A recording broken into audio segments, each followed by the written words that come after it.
Уважаеми зрители, това е читанка за четвърти клас. Ще кажете сега, що ни я показва Слави, тази читанка.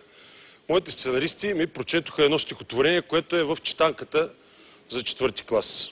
Съвсем сериозно ви казвам. Ето, аз ще ви го цитирам. Има и въпроси. В това стихотворение аз ще ви го прочета. Да не мислите, че нещо е от читанката. Четвърти клас. По френска народна песен. Вижте сега. Как се сади зеле, се казва. Това е за четвърти клас.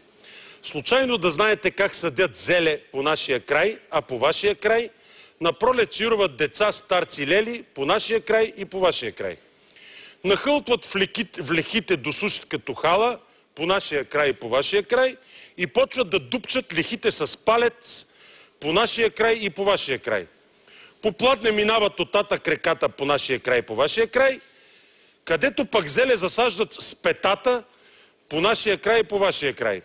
Понеже обаче пече слънце яко по нашия край и по вашия край, след пладне съдят вече зелето с лакът по нашия край и по вашия край. Когато и лактите също се схванат по нашия край и по вашия край, започват да дупчат земята с коляно по нашия край и по вашия край. Ти питаш защо ходят хората мръсни по нашия край и по вашия край, защото съдят своето зеле с носа си и с други неща, за които си трай.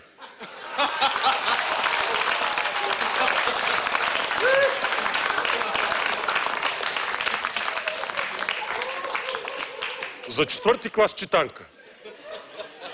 Наистина това е едно изключително увлекателно и най-вече поучително стихотворение. Особено последния стих, който като ламаринен леген звънти ведрата поанта. След като разбрахме, че зеле се съди с палец, пета, лакът, коляно и с нос, децата в четвърти клас ще разберат, че зеле може да се съди и с нещо друго. Интересно е, какво ли е това друго нещо? Си взема показалката, че ви покажа и какви въпроси има отдолу. Мили дечица, ако сте се досетили, трябва да си траете, защото аз се досетих. Ма си трая, защото Цем ще ме глоби за нецензурни думи.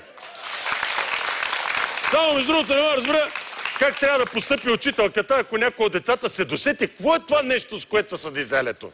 Дали трябва да му пише шестица за досетливост или да го сгони от час и да го накара следващия път да дойде с родителите си?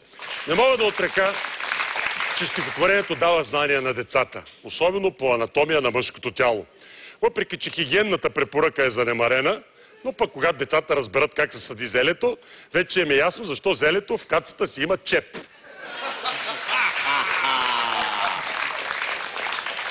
След това поучително стихотворение, уважаеми зрители, в читанката се задават и няколко въпроса към децата. Да видите, че наистина се задават такива въпроса, ги извадя на стената, за да упражнят материала. Вижте сега. Първият въпрос е: кое...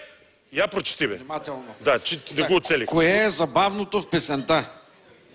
Къде има повторение? Защо? Според мен, забавното в песента е, че зелето се съди само от мъже. Защото ако си жена, няма да има с какво да го съдиш. Следващия въпрос: къде има повторение, защо? Да ви кажа, малко съм разочарован. Нито веднъж не е повторено изречението за другите неща, за които да си траем. Кой иска да кажат от Министерството, че българския мъж не е в състояние да повтори?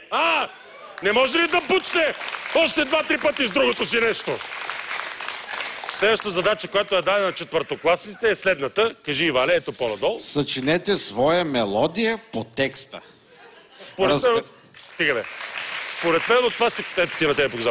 Според мен от това стихотворение става страхотен чалга хит. Само трябва все малко да се барнат текста в стил Леле Мале, който и нещо, да облекат една учителка по-секси и да го пускат и да го въртат по БНТ. Ето и последния въпрос. Разкажете, съди ли се зеле по вашия край? И на този въпрос мога да отговоря, но за съжаление този обичай вече не се практикува по нашия край, защото от Световната организация за защита на животните твърдят, че е силно травмиращ за картиците.